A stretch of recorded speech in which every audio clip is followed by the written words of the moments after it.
छत्रपती संभाजी महाराज की महापुरुषांचा अपमान करण्याचं करायचं काय? महापुरुषांचा अपमान करण्याचं करायचं काय? छत्रपती संभाजी महाराज की जय जय जय जय जय शिवाजी.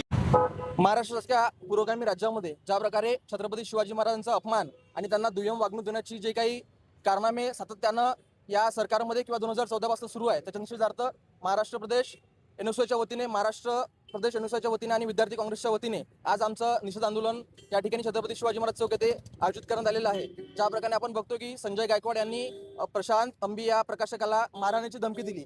ज्या राजमाता जिजाऊ यांच्या जिल्ह्यातून संजय गायकवाड येतात आणि त्यांनी या प्रकारची आया बहिणीवरून शिवा देणे हे कितपत योग्य आहे. आणि त्यानंतर धीरेंद्र शास्त्री यांनी ज्या प्रकारे छत्रपती शिवाजी महाराजांना दुय्यम वागणूक दिली आणि त्या व्यासपीठावर देशाचे केंद्रीय मंत्री आणि राज्याचे मुख्यमंत्री असून सुद्धा त्यांनी सुद्धा साधा एक समज देण्याचं काम सुद्धा धीरेंद्र शास्त्री यांना केलं नाही. याचा अर्थ नक्कीच कुठेतरी त्याच्या धीरेंद्र शास्त्री याच्या पाठीमागे राज्याचे नेते असेल अशी शंका आम्हा सर्वांना आहे. त्यानंतर धीरेंद्र शास्त्री यांच्या समर्थनार्थ स्वामी आनंद स्वरूप यांनी ज्या प्रकारे स्टेटमेंट दिलं आणि छत्रपती शिवाजी महाराज युद्ध लढलेच नाही आणि नुसते त्यांनी छापामारी युद्ध केले, अशा प्रकारचा ज्या आमच्या आराध्य दैवत छत्रपती शिवाजी महाराजांचा अपमान या स्वामी आनंद स्वरूप यांनी केलाय, त्याच्या निषेधार्थ आज आम्ही येथे आंदोलन करत आहेत आणि त्याचा धिक्कार आम्ही करत आहेत. मी संजय गायकवाड यांना एक साधा सुद्धा प्रश्न विचारत आहे की ज्या प्रकारे तुम्हाला शिवाजी या नावाबद्दल आक्षेप आहे किंवा त्याचा विरोध आहे, तर जय भवानी आणि जय शिवाजी उद्घोषणा जे महाराष्ट्रामध्ये संपूर्ण आपण गाजतोय, आपण उद्घोषितो,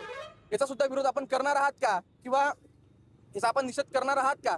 कृपया थोडी तरी राजमाता जिजाऊ यांच्या अस्मितेची किंवा त्यांच्या जन्मभूमीची जाण ठेवून कुठेतरी त्यांनी प्रकाश अंबी यांची माफी मागितली पाहिजे, महाराष्ट्राची माफी मागितली पाहिजे. आम्हा सर्व शिवभक्तांचा आणि एनएसयूच्या सर्व पदाधिकाऱ्यांचा आणि महाराष्ट्रातल्या जनतेचं एक असं मनोगत आहे की आमच्या भावना दुखल्या आहेत, त्यांच्यावर कारवाई झाल्या पाहिजे, त्यांच्यावर गुन्हा दाखल झाला पाहिजे आणि धीरेंद्र शास्त्री असो किंवा आनंद स्वरूप असो यांना महाराष्ट्रामध्ये बंदी घातल्या पाहिजे अशी आमची मागणी आहे.